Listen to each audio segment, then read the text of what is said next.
Ladies and gentlemen, it is Monday night, Memorial Day for you. One thing I just want to get clear, and it's not necessarily clear, I'm not preaching at you, but just a minor detail about Memorial Day. Everybody wants to say happy Memorial Day, and it is. It's happy that you get to spend time with family and friends, and you should be thankful for that. But Memorial Day is not a necessarily a happy occasion. It's more of thought and remembrance of those that obviously gave their lives for our freedom. So, it's not necessarily happy Memorial Day. Definitely don't go out there and say that to any veterans that may or may not have lost loved ones or close ones or buddies during war or anything like that. Just, appreciate them for their service. Thank you for their service, things like that. It's nothing to be happy about. This is one of remembrance and of commencement for these men and women that have gone out and sacrificed the ultimate sacrifice for you and I to do what we do in our daily lives as Americans. So that's what I just wanted to say off the top. I get a lot of happy Memorial Day posts and things like that. I get it. Everyone wants to be a part of it. It is a happy occasion in the sense, like we said, that you do get to spend time with your family and friends, and you get a day off from work and all that good stuff. But most importantly, understand that it is of memorial. It is of remembrance of the ultimate sacrifice that these men and women have made over these years for this beautiful country, dying for that red, white, and blue. So that's just what I got to say about that. But other than that, we have got a loaded show. I am super juiced up about tonight, as I typically are. Obviously, this is MBR, nothing but rants. These aren't hot takes, but rather takes that I'm hot about. These are all passionate discussions and topic points that we're going to have on tonight's show. And tonight's almost entirely revolving around what's about to go down. And I mean, it's about to go down. Tomorrow kicks off what is without a doubt going to be the craziest time in recruiting, in college football recruiting. And I don't mean to overstate this because it's not overstating. It's the God's honest truth. This is the biggest recruiting time period in the history of college football. That's not an over-exaggeration. Think about it. There are 16 months where college prospects and young kids couldn't go on to these campuses, couldn't talk to these coaches, could talk to them, but couldn't see them face to face, couldn't see these environments, couldn't go to these college campuses. And now they're all going to be unleashed, okay, all across the country at one time period, okay? And this is absolutely, without a doubt, the craziest time in college recruitment. And Georgia has loaded it up. They're doing it in a different way than most schools. And we're going to talk mostly about that tonight. But we're just going to talk, first of all, about the importance of in-person evaluations. That, to me, is going to be the most important aspect of what's going on over the coming weeks for the University of Georgia and the remainder of college campuses and college programs alike. That in-person eval. I'm going to tell you some stories about that tonight. They are invaluable. We'll talk about that as we get into tonight's show. But, man, we have finally reached this point. We are finally here. I kind of ranted on it a couple weeks back about how I was tired of all these, prospect camps that were getting put on by, Jimmy, that was out, taking kids $100 here, $115 here to run a 40, jump a broad jump, and do some one-on-ones. I'm tired of it. It's gone for good, hopefully now, at least for the remainder of the summer. Now, from June, July, into August, it's all about getting these kids out in front of actual college coaches that can give them actual offers and actual feedback and actual data points. None of that other bullcrap. And I'm glad it's finally gone after 16 months. We're finally back to a regular-ish type of recruiting environment. But over these last 16 months, man, a lot has changed in the world of college football. I mean, a lot, a ton. And we're going to run through some. I mean, just off the top, Steve Sarkisian was the offensive coordinator at Alabama this time, last year, 16 months ago. He was recruiting like a madman for the madman, right? The goat of goats as a college football coach in Nick Saban. He's gone. Tennessee, 16 months ago, believe it or not, the University of Tennessee had a lot of recruiting momentum this time last year. Think about it. It sounds preposterous to even say now, but the last time kids were on college campuses, Jeremy Pruitt looked like he was running a program that, was on the up and up. Like, people were excited about it. At least their fan base was. They had 26 commits at this time last year, something like that. It was absolutely absurd. It all came down in a fiery ball of hell fire, including NCAA sanctions. So That's completely changed in the SEC landscape. Texas was a dumpster fire, absolute dumpster fire 16 months ago. They've now got recruiting momentum. So that's an absolute, juggernaut waiting to get into college football recruiting's top echelon of prospects. USC the same. USC 16 months ago was an afterthought for most 5-star, 4-stars, top 100 prospects, whatever you want to call them. USC was way down on the list unless you happen to be born just outside of Los Angeles. Now, not so much. LA and USC will get a shot and a crack at just about every single top prospect in the country moving forward. Wyatt, I see you. We're going to get to you in a second. And of course, NIL, name, image, and likeness. It was a distant thought. Like, it was something that may be on the horizon in the future, but it was nothing that people thought was going to be like right here, right now. Like, come 16 months ago, it was like, yeah, we'll get there. We'll get there eventually. Like, yeah, kids will get paid. We'll be able to, advertise them and all that good stuff. It'll happen. It'll happen eventually down the road. No. Now, starting in July, kids will be able to make money off their name, their image, and their likeness. That was unheard of and unthought of. Not necessarily unthought of, but way off in the distant future of college football recruiters and college coaches 16 months ago. It's not something they were thinking about. Now it's on the forefront. It will be bullet points, maybe 2 and 3 after playing time. And where do you see me fit on these recruiting or these prospects list of topics, a list of questions for these college coaches. So, things like that. That's changed dramatically. And of course, one-time transfer rules. Yeah, again, they knew it was on the horizon. They knew it was going to get here. Did they know it was going to be rushed to the forefront in May of 2021? Probably not. They thought it was going to be something that we saw in January of 2022 with name, image, and likeness maybe coming in that fall. Now we've escalated and moved up that timeline an entire year, right? An entire year where now college coaches everywhere are trying to, revamp their boards and revamp their ideas and try to attack this name, image, and likeness and one-time transfer rule to the best of their ability. All those things have changed over the last 16 months. The entire landscape, and not to be dramatic, the entire landscape of college football has changed with just 2 rules, right? With the one-time transfer rule and name, image, and likeness now being on the forefront of college football. They are here. And for the most part, they're here to stay. They're not going anywhere. So everything's changed except for a couple of things and the fact that the big programs are still the big programs, right? But as I told you, there has been some change there at the top and even at the middling part. USC back on the rise. Tennessee down in a ball and blaze of fire. And Texas looking like they're coming back up. Here we go. We got a super chat right here to start. Wyatt Fielding. Appreciate you, Wyatt. What's up, Brooks? Love what you do. Keep it up. Let's get ready for a busy summer. Go join the Patreon people. Absolutely. And Wyatt is halfway in on a free sub. That's how all these super subs go. I don't pocket this stuff. We turn this right back around into our community pile, or our community pot, I should say, for free subscriptions. So if you're one of those people that have been wanting to get in on our Patreon subscription, patreon.com/Brooks Austin. The link is in the bio. We don't do the, free month, whatever. We don't do the 5% off. We don't do the 50% off for the next 2 months, yada, yada. We don't do that. What we do is we allow our community to put up posts and put up a community pool, right, of donations for you guys to take advantage of. So if you're one of those people that wants to get in on Patreon, but maybe money's a little tight, don't worry. The community's got you. That's how we roll over there with the Film Got Fam. That's how we do it. That Discord is continuously popping. I bet they're taking screenshots and sending in emotes of me as we speak. So that's something you definitely want to be a part of, as he says, as we've got a crazy summer coming our way. So if you're not already a sub, go ahead, run over there, hop in on that. You will not regret it. I promise you that right now. We will have a Nug tray a day moving forward throughout this summer. It's going to be a wild time, and that is a place to be.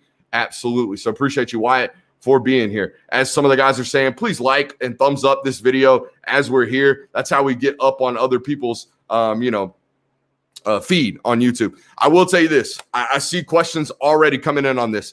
If you're coming here to find out and listen to me talk about A-Rick Gilbert or Darion Kendrick, you got the wrong one. You don't know. You probably haven't followed me very closely or don't know what it is that I'm about. I am not about spoiling kids' decisions, spoiling kids' announcements, doing any of that, especially on a live stream like this. So if you are here to ask those questions, I apologize, but please respect like the idea that I don't do that on live forums. Okay. That's not what we're about here. If and when it does happen, right? If and when those two young men decide their fate and decide where they want to go to college, at that point, we will have not only my thoughts and opinions on them, but we'll have film breakdowns on them if and when it happens. So if that's something you want information on, sign up to Patreon, patreon.com/Brooks Austin. I have not made any type of predictions or anything like that, but I give you everything I know about the situation, including what I did 6 weeks ago now with my, thoughts about whether or not Eric Gilbert would come to Georgia. Okay. I'm not going to say I'm the first one that was on it, but I was. Okay. So I was. If that's something you want to do, appreciate you right there. That's my boy, Rob. Appreciate you. Damn good dogcast. Obviously, if you want another podcast to listen to, if you're not listening to mine, we don't even have a podcast platform. We're just on YouTube. That's strategic on my end, by the way. If you want to listen to a podcast, shout out to Robert Reynolds right there. He does a fine job. I'm sure I'll be on there soon. Robert, hit me up if you want me. Now we have a full sub. So there's the other $5. We have rounded up to that full sub. So if you're that guy that wants that or gal that wants that right there, come on, bring it. We got a free subscription for you. It looks like Desmond, that might be one for you right there. You were the one asking about Eric and Darion. Feel free. Hop in there. We will answer all your questions over there in a private discussion in a private forum, because that's the way I like to handle business when it comes to those types of decisions. All right. We were kind of sidetracked there, but we appreciate you guys for being here 12 minutes in, and we're just now getting into the business. If you would, please hit that thumbs up, subscribe to the YouTube channel. You guys know all that good stuff. And feel free to share this wherever you want to share. Facebook, Twitter. I don't care. The more, the merrier. We will do live Q&A at the end of tonight's show. Until then, let me get after these fiery takes. There we go. Got another one right there. Consider it done. Appreciate you, Robert, right there. All right, here we go. Yeah, the Discord's a major portion of that. Okay, that's a major portion of what we do on Patreon. I think we have the best Discord service and community chat board that there is in this Georgia space. I'm confident in saying that. I don't mind. If some people think I'm an arrogant, I think D-bag is the one that I'm constantly thrown at. That's fine. Whatever. They're not wrong. You know what I mean? But no, appreciate you guys for being here. Let's get into what I teased earlier, in terms of what we're doing or what the importance of an in-person evaluation, right? Let me tell you a quick story right here. Prior to this weekend, I hadn't seen Deion Smoke Bowie, right? The 2022 defensive back commit for the University of Georgia. He plays all the way down there in Bainbridge, Georgia, home of Kirby Smart, former home of Kirby Smart. Okay, I'm going to be honest, not a trip I make a lot, okay? I haven't made it. That is so far down there, I might as well just write it off and take a vacation down there with the family. Haven't had an opportunity to get to him, hadn't seen him, and he plays most of his 7-on-7 circuit down there. He made the trip up to Atlanta this weekend, and I saw him for the very first time, okay? And I loved what I saw, but don't get me wrong, it answered some things about what's going on with Deion Bowie in terms of his physical makeup.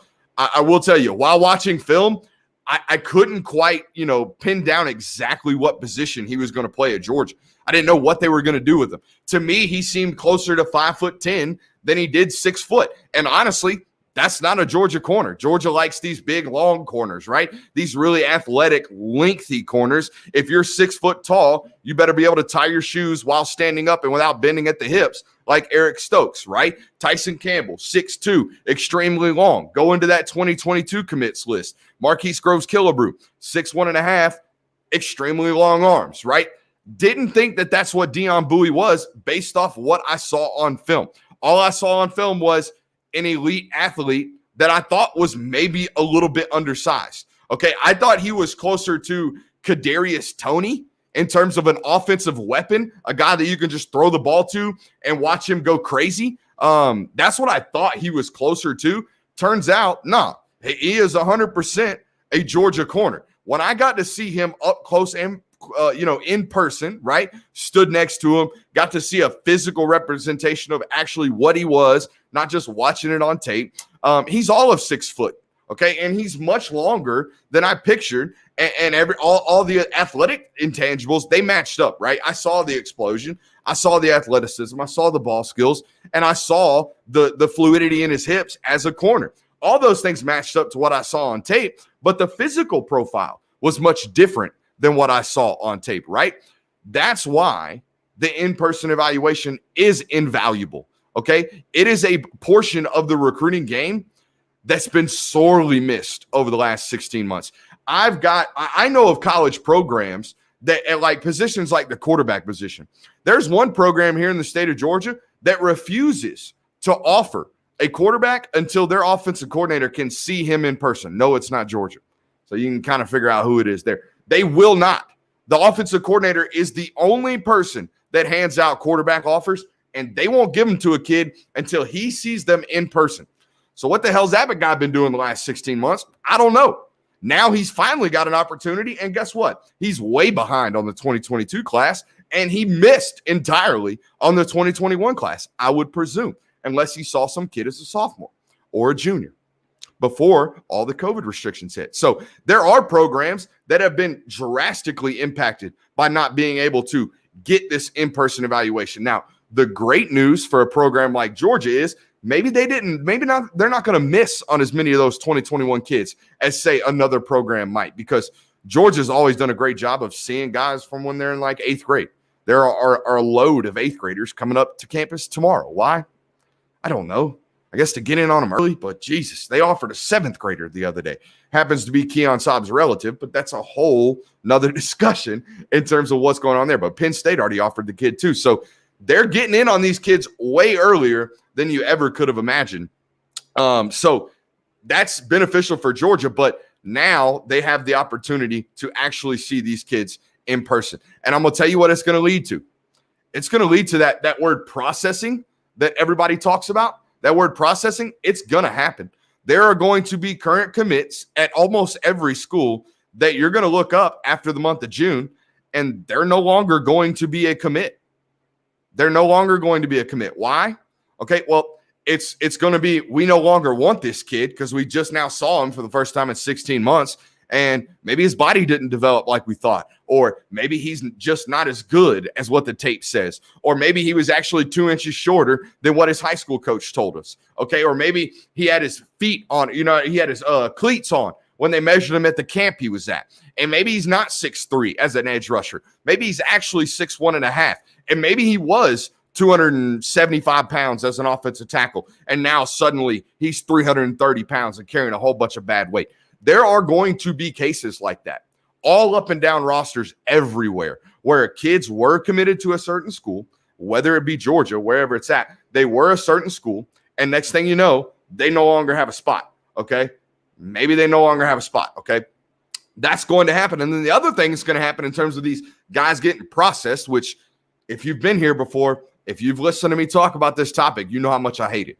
If you give a kid a green light, I think you ought to be tied to that. Just like that kid ought to be tied to your commitment, okay? This whole, Georgia wasn't showing me love no more, so I had to hop out. That's nonsense to me.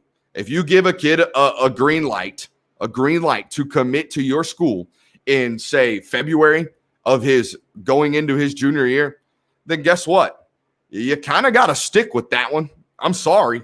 You kind of got to ride that one out. That's my opinion. But nonetheless, there's going to be another form of processing, right? The kid that just doesn't cut it anymore, no longer a take, if you will, in that class based off what they're going to see in person come this week or this summer. Okay, there's going to be those kids.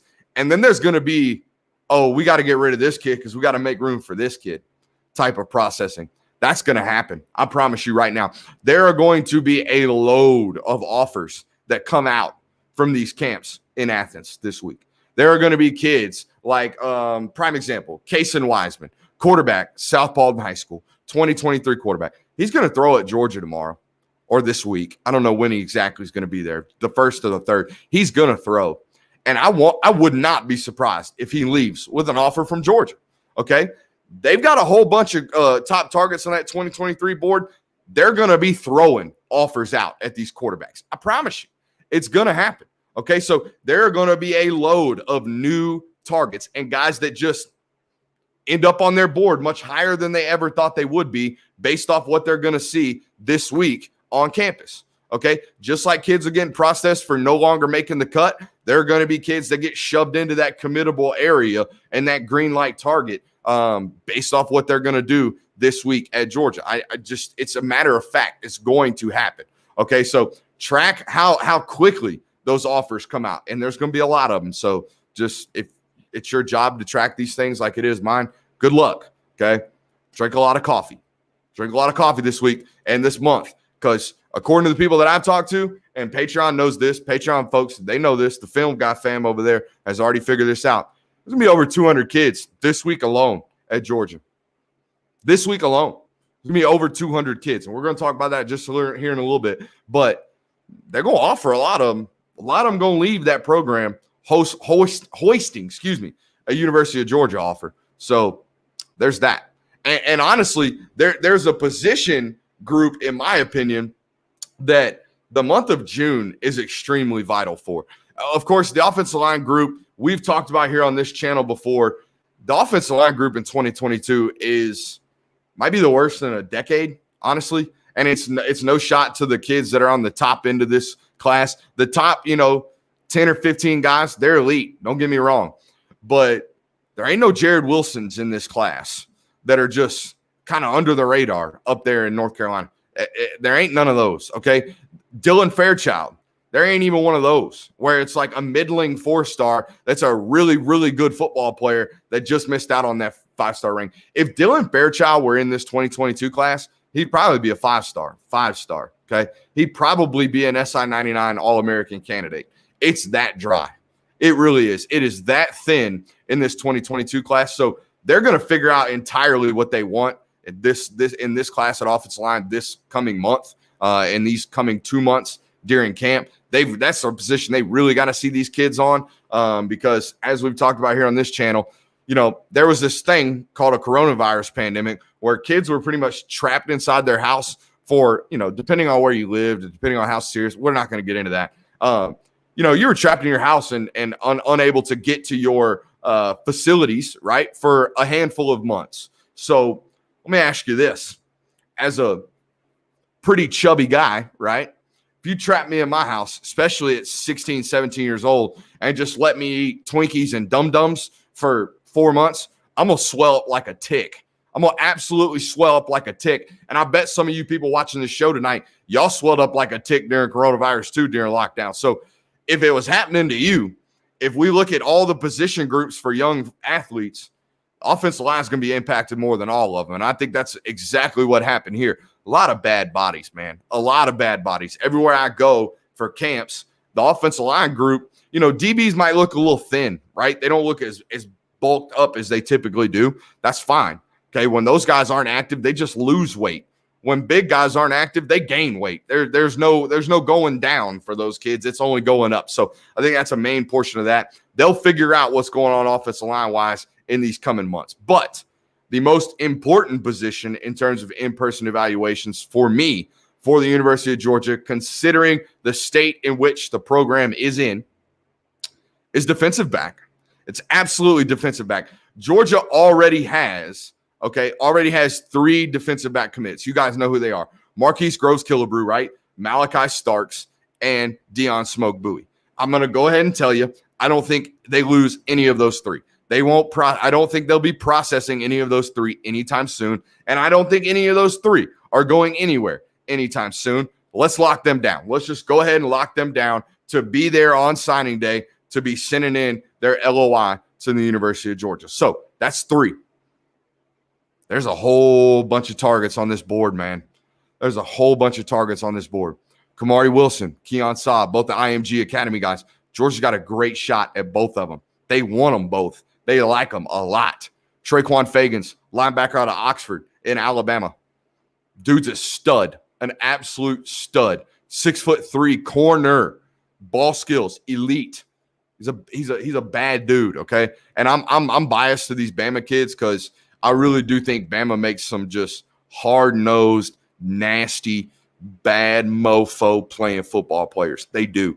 I mean, there's just a level of toughness that just you don't get here in Georgia. I know they're sprinkled in here and there, but I feel like Georgia kids, even though there's a lot more talent here per capita than there is in Alabama, a lot of these Georgia kids are all about, what can you do for my brand? Okay, Bama kids ain't about that. They just going to show up, tie it up, and knock your lights out. That's what Bama kids are about, and I love it personally. But there's only a couple of them. Traquan Fagans being one of those. Jake Pope, safety / DB / corner / wide receiver, whatever you're going to play him at. I think Georgia's recruiting him to be a defensive back. Jake Pope from Buford, he's one of these guys that's in the running for one of these last couple of spots in the defensive back group. Marcus Allen, another long, lengthy corner from Walton High School here in Marietta, Georgia. There's a bunch of them, guys, and I just named off 6 players, and that's just the top. You move down further into that 2022 class, and there's a bunch of DBs that, might get missed out. J.Q. Hardaway, Jonquise Hardaway, going to be about 6'4" when he leaves college. A freaky athlete, big physical corner. I don't know where he's at on Georgia's board. And I don't know if Georgia knows, but that kid's set to commit mid-June. Okay, so they better find out pretty quick, and they better find out like ASAP when it comes to these DBs. I think there's a lot of decisions to be made, especially if you consider those 3 current commits to be locks. Okay, they got a long way to go in deciding which one of these guys gets the nod in 2022. And considering, as we talked about, how thin that offensive line group is, okay, if you've followed and tracked Kirby Smart's history as a recruiter at Georgia, you'll notice that he stacks 2 position groups heavily in every single class: defensive back, offensive line. He'll sign at least 4 offensive linemen every single class. I don't know if there are 4 legitimate, bona fide Georgia caliber offensive linemen in this class. I'm going to be honest with you. I don't know. There might be. There might be some guy hidden off in New Jersey, an Xavier Truss-esque guy in Rhode Island. There might be somebody out in Cali that they're bringing out. I don't know. I do not know. But I can tell you right now, I have not laid eyes on 4 committable guys that I'm like, that guy can play at Georgia. I ain't seen him. So considering how thin that offensive line group is, I legitimately think you could stack up 6 defensive back commits in this Georgia 2022 class. I think it might be what you see, especially, again, like we just started with. The state of the program says you need to load up at corner and safety.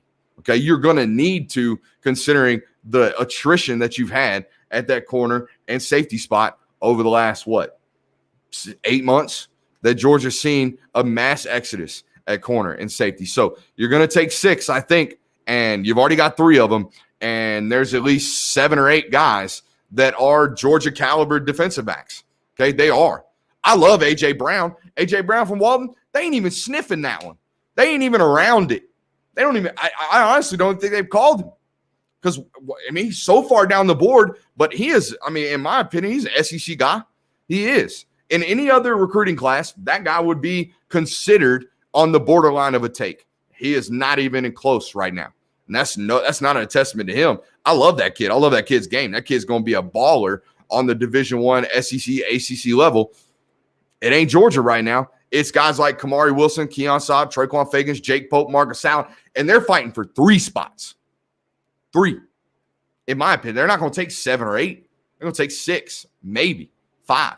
Okay, so that's what's going on there. Now, as for this strategy, I get a lot of questions on this. Okay, a lot of people asking, hey, why Kirby normally likes the last shot? Why is he fighting so hard for the first one?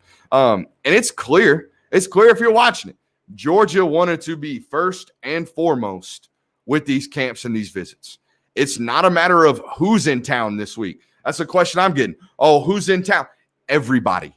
Everybody. Who is not in town? That's the question. If you want a story to read, don't be reading these, oh, here's a list of guys coming to campus.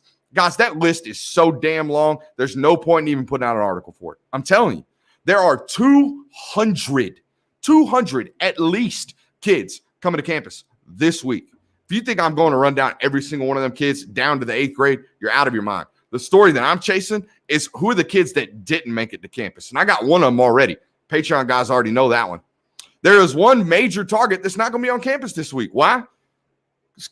Because Kirby said it's okay. Go where you want, man. Go have fun. We'll see you. We'll see you when we see you. Okay. So if you want to find out that one, I'll be dropping a nug on Patreon after the show. Patreon.com/Brooks Austin. But again, it is not a matter of who's in town. It is a matter of who's not in town. They got everybody. So why? Why be the first? Why load up? Why shoot your shot now? Kirby Smart for years has been the come see me last guy, right? Come let me get the final impression, right? Jermaine Burton, fly him in, official visit 3 days before National Signing Day.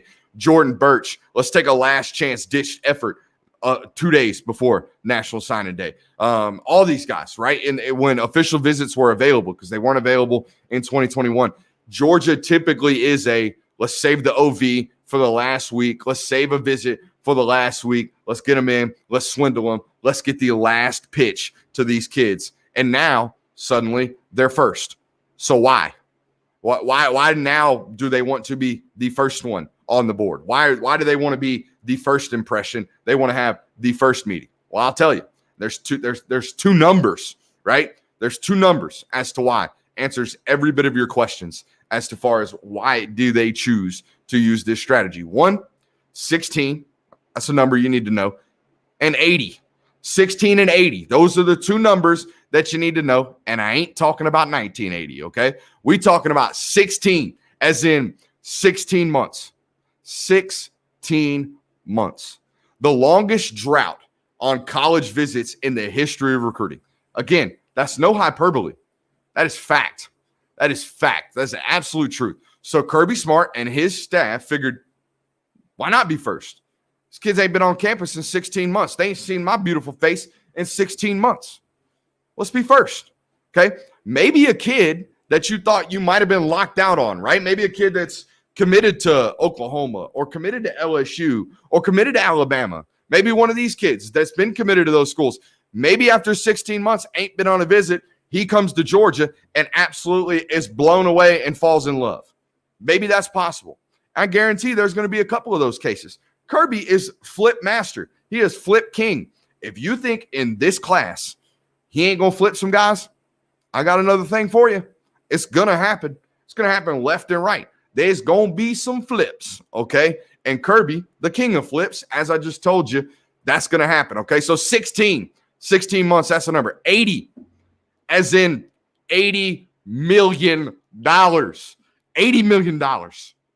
80. Think about that. $80 million into that brand new indoor facility that, according to the people I've talked to, is unlike anything these players have ever seen or will see the remainder of this recruiting cycle. There is nothing like what they're about to walk into tomorrow.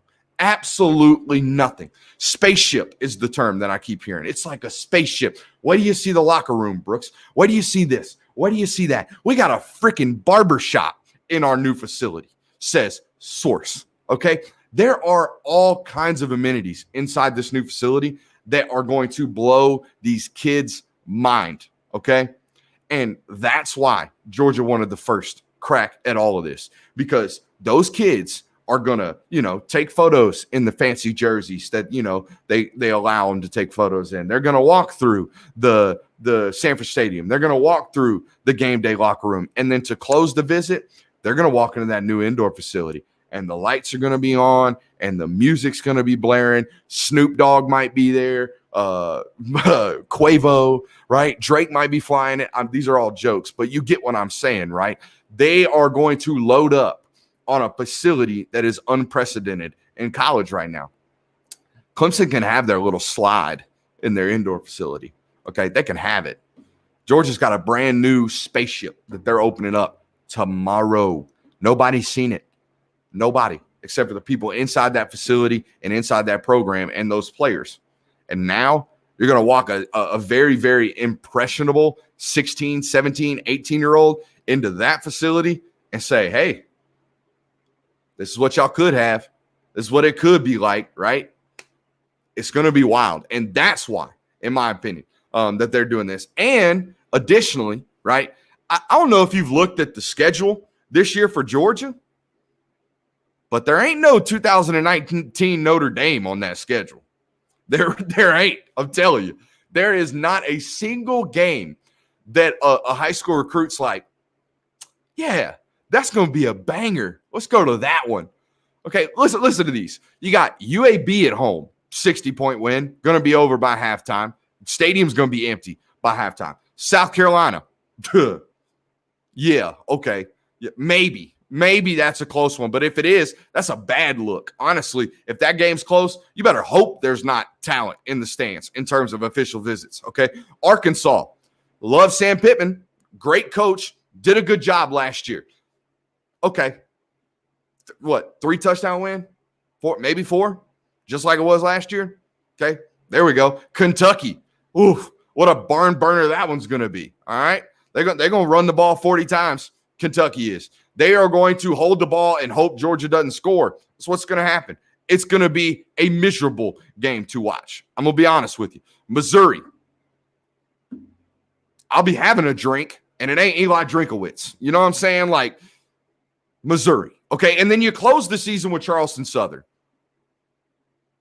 You see why they're not really worried about in-season official visits this year. And to you season ticket holders, I'm sorry. This just ain't your year, man. After last year, and then you turn around and you get UAB, South Carolina, Arkansas, Kentucky, Missouri, and Charleston Southern. You don't even get to watch them beat the hell up on Tech. You got to go to Atlanta to do that. Oof. Tough schedule right there. But anyways, you get what I'm saying? It's a real murderer's row in terms of home games this coming up year. So you see why Georgia now wants to have 16 and 80, right? 16 months. Let's be the first impression. Okay. $80 million. Let's get them in that brand new facility. Let that be the first impression. And then let them go to Clemson. Let them go to Alabama. Let them go wherever. Let them go to Ohio State and come back and realize, damn, I'm trying to spend 4 years inside that Georgia facility. That thing's nuts, right? Okay, so there's that. And, of course, the schedule, as we just laid out. I don't see the need to load up a heavy official visit summer or fall this year for Georgia. Get the work in this summer when you've got all the advantages, okay? You don't have an in-season advantage. If there was a Notre Dame on the schedule, if there was Alabama on the schedule, if there wasn't even an LSU game on the schedule, those games hold precedence to impressionable young men. Watching you beat Arkansas by 3 scores, watching you beat Kentucky in a 1920s-esque slobber knocker, that ain't going to get somebody's juices flowing to commit to the G. You see what I'm saying? So I get it. They're loading up on this summer, as they should. I do, however, have 2 concerns.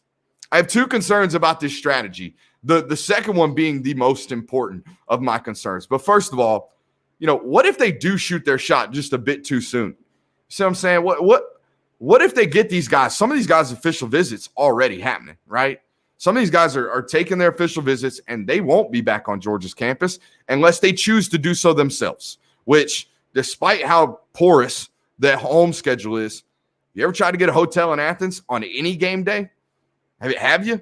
Okay, so Tyler Booker might be able to come back to Georgia this fall, but this official visit, June 18th, is it. It is it. Georgia's got those 3 days to be as impressionable as they humanly possibly can without a game day event or environment to gain that kid's commitment. And it might not happen immediately in June, which I've already told the Patreon guys and gals when I think the rush of commitments are coming, and it ain't in June. Okay, I think it's going to be closer to July, and the reasons being on Patreon. But anyways, maybe they do shoot their shot a little bit early. Okay, Georgia, as we told you, Kirby has been a closer. That's what he is. He is a recruiting closer.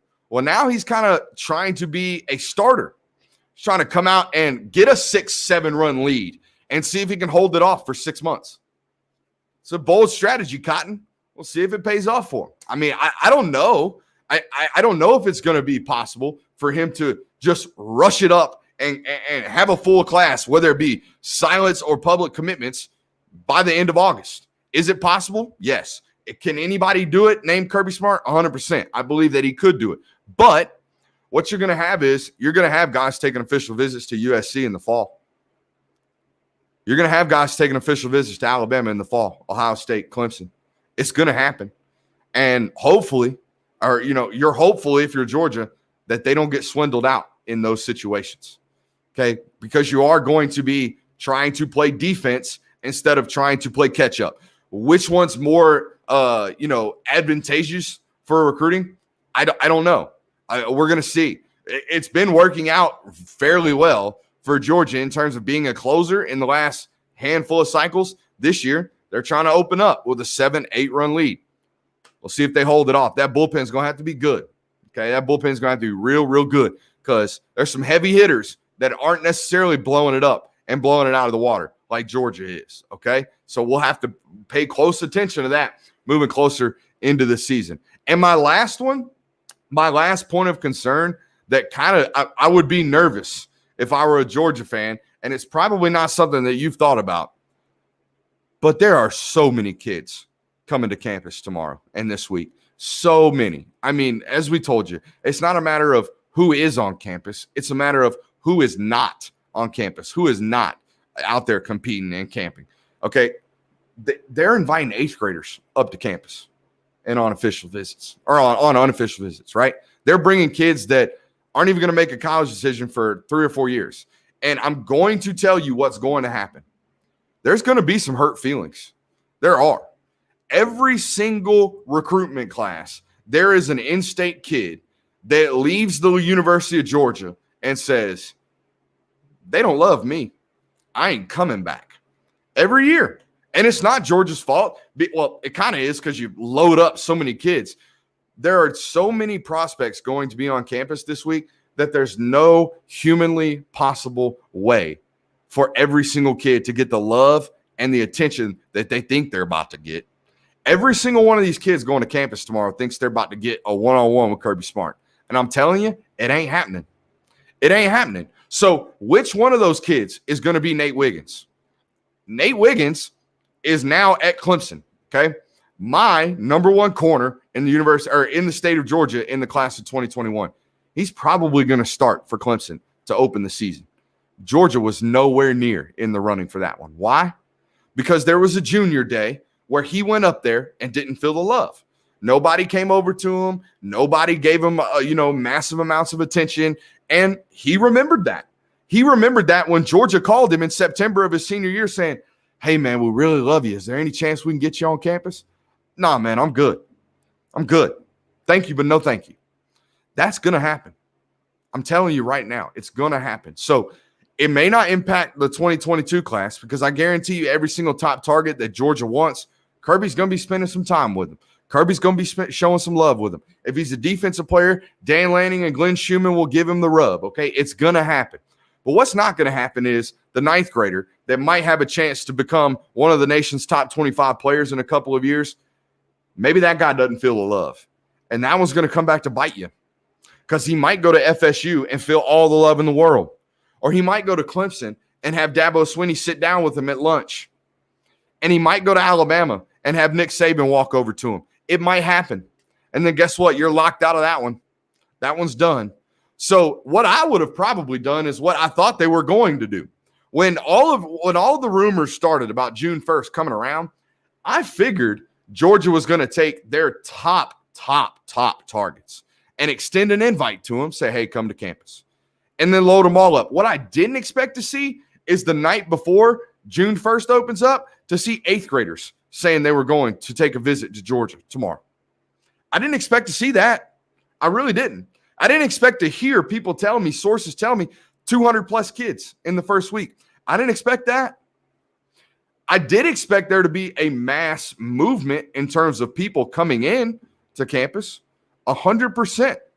100% figured that was going to happen. I didn't expect it to be like this, though. And maybe it comes back to bite them. Again, it's not going to bite the 2022 class. They're going to show the love to those kids. But there's going to be a kid that performs really, really well at camp. And maybe coach doesn't get to see him. And maybe he doesn't get an offer. Or maybe he doesn't get the love that he thought he was going to get. And he's going to be spiteful about the University of Georgia moving forward. And that's kind of the catch-22 of what you're going to have happen. You're going to have 200 kids leave that campus saying, my God, that campus is awesome. But you're also going to have 10 or 20 kids that say, man, why was I even here today? I didn't have a single coach talk to me today. Why did I even come? I should have been at Georgia Tech, or I should have been at Clemson, or I should have been somewhere else that would have actually shown me love today. Because today I just came, ran a 40, jumped a broad jump, and did some one-on-ones, which I balled out in, by the way, but nobody really saw them because I was over on practice field 4 and had nothing but graduate assistants over there watching me. That's going to happen. And you better hope it's not Nate Wiggins. You better hope it's not Brian Branch, okay? Because those kids are going to go elsewhere, and they're going to remember. They're going to remember that Georgia didn't love them when it came to the very first visit that they were on. So this first impression thing is very, very important. And again, I do think they're going to kill it with the guys that they think they want now. But the guys that they want now and the guys that they think they're maybe interested in, turn it around 16 months, turn it around 18 months. That board's going to look totally different. And if you didn't get that good first impression, you might not ever get back in. That's the way it works with recruiting these days. All right. So I'm going to do some more shameless plugging while you guys load up the Q&A again. But for the newcomers that are in here right now, I told the folks about 40 minutes ago, if you're here to ask me Eric Gilbert questions, Darion Kendrick questions, I'm sorry, I'm not answering. I appreciate it. I'm not answering. I'm pleading the fifth on that one. Otherwise, let's get them questions loaded up. Let's get after it, and let's get this Q&A fired up. I always love Q&A. You guys seem to love it as well. We got a lot of Patreon love in here tonight. I do have some free subscriptions here. We'll get there. Yeah, I'm not going to answer that one, even if they aren't seeing them in person. Yeah, I'm sure Georgia's seeing these kids somehow, some way. At least they were prior to things getting opened back up. So again, we are taking Q&A right now. Let's get it loaded up. Let's get after it. Is his comparison DJ Daniel? I think Wyatt's talking about Smoke Bowie. No, I think he's closer to more of like a man. It's a good question. What's his comp?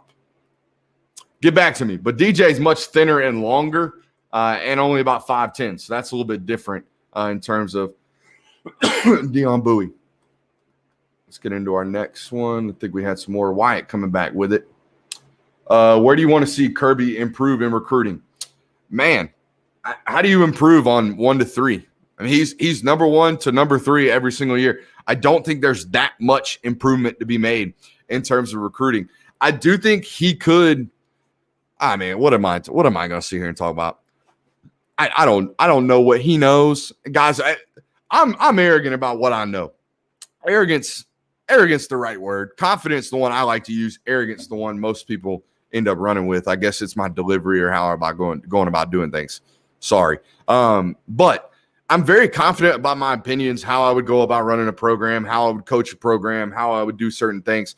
What I'm not going to do is sit here and tell you what he needs to do in improvement in recruiting when the guy's bringing in the nation's top recruits every single year. Cups of coffee everywhere in here, and I just banged one.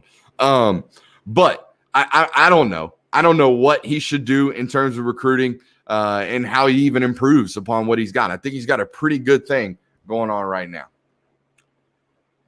Is this weekend or the IMG weekend more important for the 2022 cycle? They're both super important, but I will tell you, Georgia feels pretty good about where they're at with IMG. Okay, they do in terms of those guys. Keon Saab, Kamari Wilson, even Tyler Booker. They feel really good about where they're at with those. So, yeah, is the IMG weekend important? Yes. This one, super important, okay, because this one, it locks up and gives you an opportunity to really make an impression on guys that maybe you didn't even know you wanted, and maybe they end up being the next Eric Stokes. Maybe they end up being the next Monty Rice, okay? This week's super important. Also, something to note, and this is completely off topic, but it's really not. Watch how much these recruiting rankings change. After nobody but recruiting analysts have been able to see these kids in person, watch when they go to these actual camps at these actual colleges and actual scouting directors put actual ratings on them and give them actual offers. Watch how much these recruiting rankings change. I'm just saying, something to watch, okay? Watch it happen. There are going to be guys like Marcus Washington, okay? 2023 Georgia commit, completely unranked, top 50 player after a Georgia commit. You see, watch, just watch, okay? Here we go. Next one. You're going to touch on how the summer workout program has changed, more hands-on now. DJ, Dan, I appreciate you getting this into the Discord. I know you feel like I always dodge your questions, but as you can see, we had a loaded show. So now we address you in Q&A. That's your time, baby. That's your time to shine. Dan, one of our best and most loyal OGs over there in the Discord and the Patreon, a real key cog to the machine that we got rolling on over there. But in terms of off-season workout programs, right, Dan, like I, remembered the day where they just sent you home with a packet and said, hey, do this workout. Don't get hurt. Stay in shape. Make sure you run. We'll see you in August. That ain't the case no more, okay? About 10 years ago, I would say, this completely changed in the sense that summer workouts and summer courses were a real thing, okay? And it's not just Georgia. It's every program. Let me tell you how these kids operate. They enroll in January of their freshman year, right? Most of them. They're almost all early enrollees now. 16 of 21 signees last year were early enrollees for Georgia. Unprecedented, a new age, and what's going to happen moving forward. All these kids are going to be early enrollees when we look up in 5 years, okay? It'll be the new early enrollee will be, I reclassed an entire year. I'm coming as a senior in high school. I'll be a freshman in college. That's going to be the new wave moving forward, just to let you know. Early enrollees are going to be a thing of the past and commonplace in college football coming very, very soon. But in terms of what it looks like, you show up in January and you pretty much don't leave until you leave for the NFL or your eligibility runs out. You get like 2 or 3 weeks in the beginning of May or in the middle of May, where we're at right now, right? Kids are home from basically the month of May. They're at home, okay, and they get time off, whatever. They're given a workout. They're checked on by their coaches every once in a while, but they're kind of left alone. Okay, that's where all the felonious activity in college football goes on. I'm telling you right now, that's when all the felonious stuff happens. When Jimmy's at home, and then all of a sudden the coach from the local college comes down to his high school and sits in the office. It happens. I ain't naming names. I ain't telling you. I'm just telling you to get your head out the sand if you don't think it's happening. But you have that month of May. You're back in June. They will report this week. Players at Georgia will report this week. And then you're on campus. You are on campus until Christmas, basically. And if you're playing in a bowl game and if you have a dictator of a coach, you might not even get Christmas at home. Okay, you might just be there, especially if you're an out-of-state kid like JT Daniels. JT Daniels spent a full calendar year in Athens. Didn't leave. Just did nothing but tweet about his power going out because he couldn't play FIFA and 2K. So that's what happens. Summer workouts, yes, they have completely changed. And as Dan said in the Discord, I think it's why you see a much more NFL-like body type from all these guys. They have no choice other than to work their butt off for literally 3.5 straight years. It's like doing time, honestly, but it's really, really fun. It's like doing time. You don't get to leave. You don't get to go see the outside world except for maybe some communal visits every May and maybe Christmas. That's it. So, yeah, there you go. Oh, my favorite one. We'll get to that one here soon, Rudy. Have you seen any momentum with UGA on Dalen Everett out of IMG? I haven't. Maybe there is. I haven't checked up on that one. It's the two big names that I hear about a lot. Okay, Kamari Wilson and Keon Saab. Maybe Dalen Everett is in that mix. But again, that creeps into that cornerback discussion we had earlier and that DB discussion. There's only so much room. Okay, Big Mac or Whopper? I'm going to be honest. We're in the 75-day challenge, so this one's really tempting for me. I had to go to Culver's the other day, pick up food for my wife, and not order something for myself. I'm a lifelong fat guy.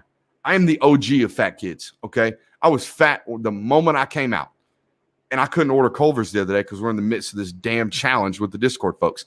And I'm going to tell you right now, you Discord guys that are listening, if y'all ain't taking this as serious as I am, I'm going to be pissed. I'm already pissed. I'm walking around life pissed off right now because I can't eat the things that I used to want to eat all the time. But to answer this question from Rudy, I'm a Whopper guy through and through. I mean, Big Mac's overrated. I don't need an extra piece of bread in between my meat. I'm here for that beef, baby. So give me that Whopper, okay? Lettuce, pickle, onion, ketchup, mustard, cheese. Get out.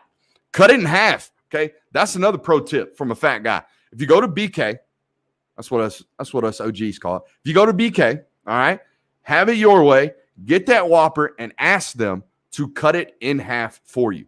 It will change the Whopper experience for your life. I promise you right now. But I'm a big Whopper guy. Okay. Kind of off topic. Ooh, we shoot it all the way down to the bottom. Kind of off topic, thinking about Deshaun, Trevor, DJ. Why are Clemson quarterbacks ready to go from day one? Is it just talent? Is it coaching? I'll be honest. If you watched the film breakdown we have to DJ, I'm guessing that's why you asked it. T. Pelzy? If you've watched the film breakdown we have, man, that OC does a great job in terms of making it really, really easy. Friggin' DJ Uiagalelei.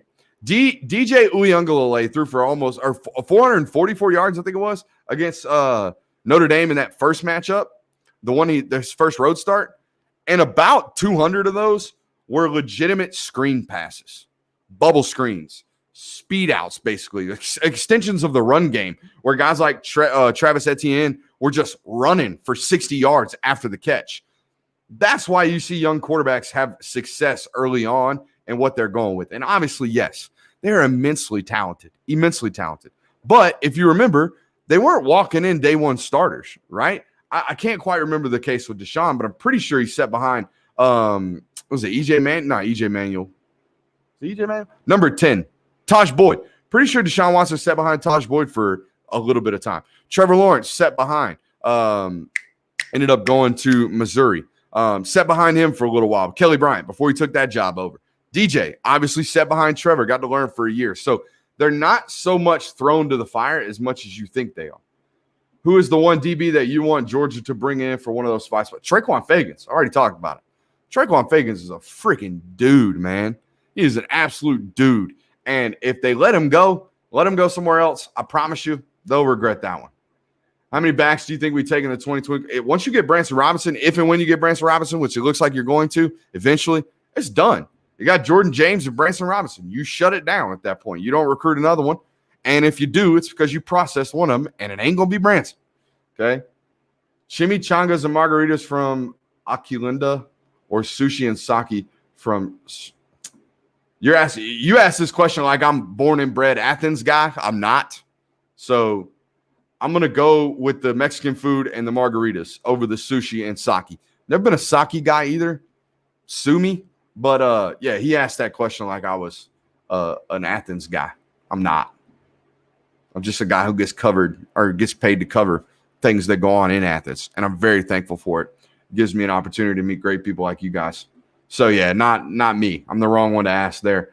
Who are we not talking about right now that we will be after week one?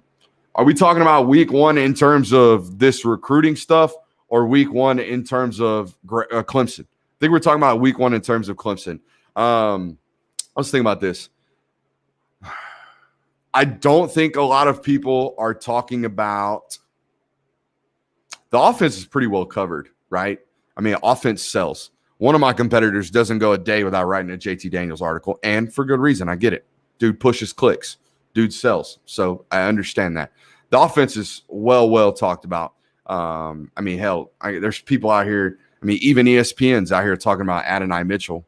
So the offense is well covered. There's very few people on that offense that haven't been spoken about. Let's talk about a guy like Channing Tindall, right?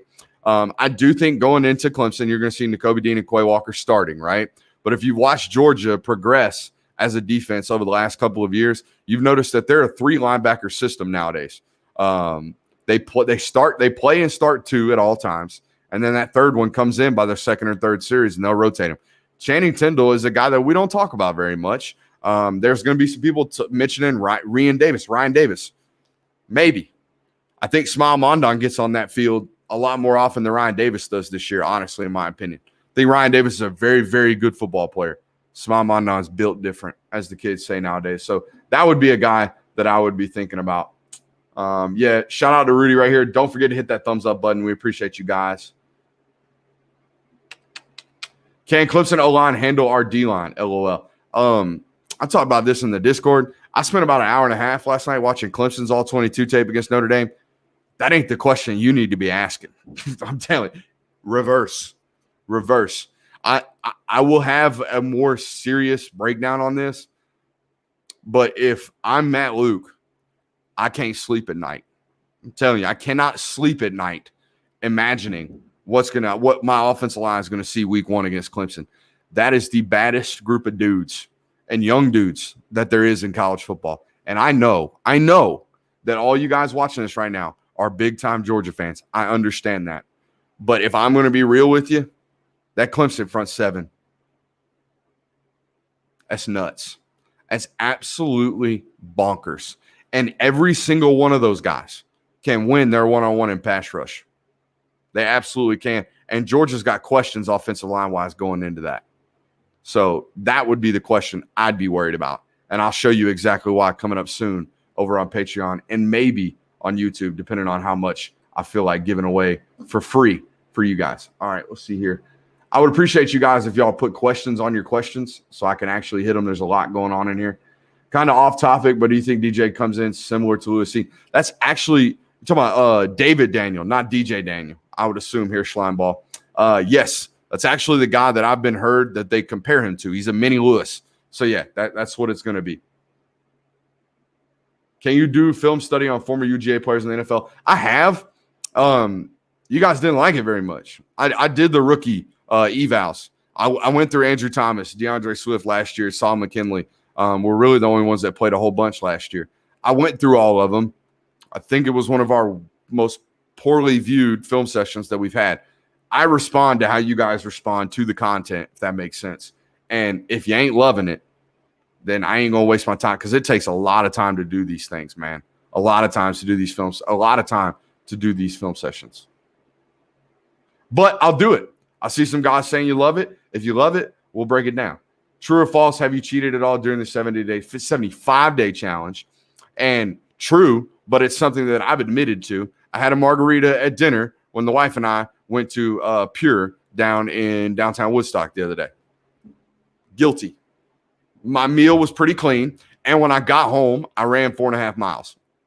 So I'm nuts about these things. When I do them, I'm absolutely crazy. So yeah, I've been freaking hammering it down lately on this stuff. We're 2 weeks in, I think, 2 weeks tomorrow. So yeah, if you want to get better, if you want to mentally test yourself, I've read every single day. I think that's the one the guys in the Discord are going to lose on. I guarantee if they're being honest with themselves, they are not reading books. When I first mentioned you had to read 10 pages in a book, I had questions like, does an audio book count? No, an audio book does not count. Do podcasts count? No, they don't. Freaking learn something, man. Come on, dog. Like, get better. That's what it's about. We're all getting better, though. DJ, Dan Kiley, the one we had in here, I think that dude's lost 20 pounds or something like that. And he was in his kick before we even got in this 75-day challenge. But that dude is getting after it.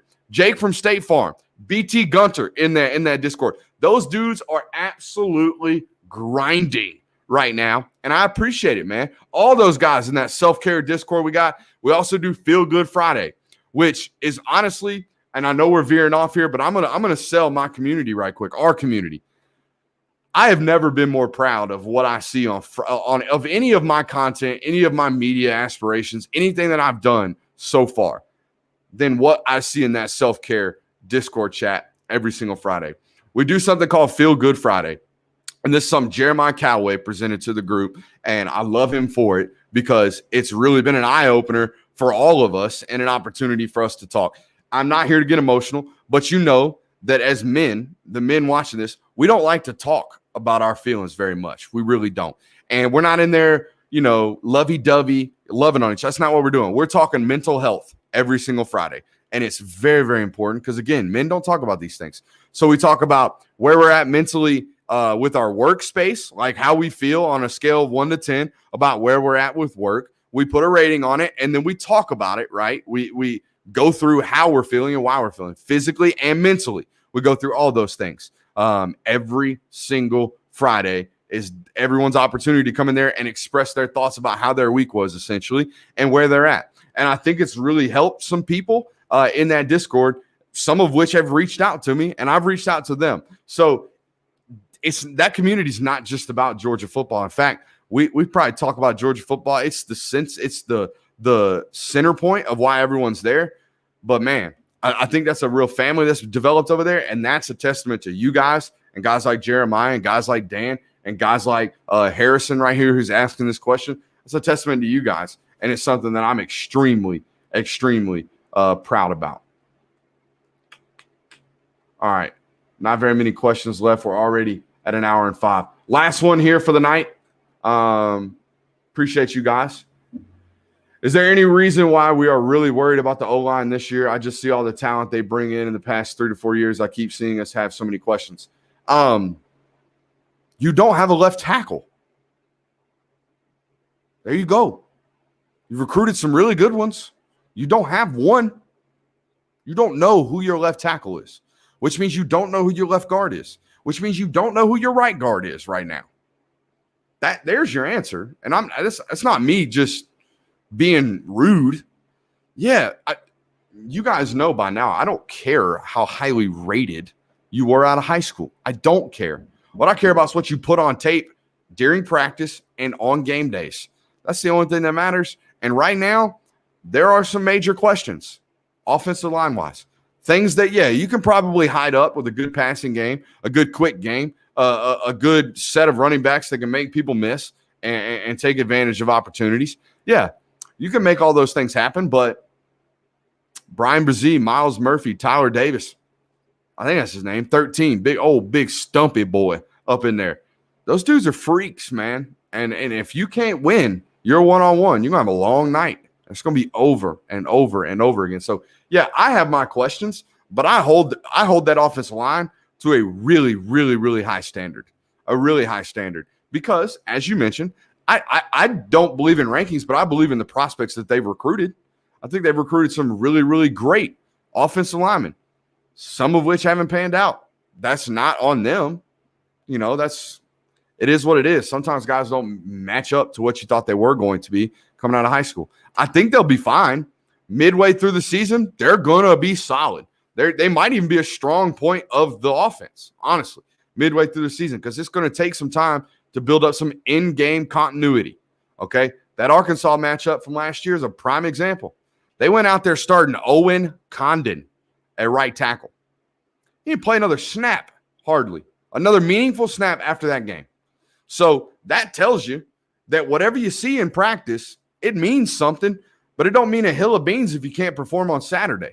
So that being your first test, that being your first hill of beans, Clemson, yeah, it's a concerning point, right? It is a major concern point for me if I'm a Georgia coach or a Georgia fan. All right, that's it for tonight. Appreciate y'all for being here. If you enjoyed what you saw, if you like it, if you enjoyed the vibe around the content, join our Patreon, baby. I'm telling you right now, patreon.com/Brooks Austin. Some of the best homies you'll ever meet. Hit that thumbs up on your way out. We appreciate you for being here. Brooks Austin, the film guy. We'll see you next time.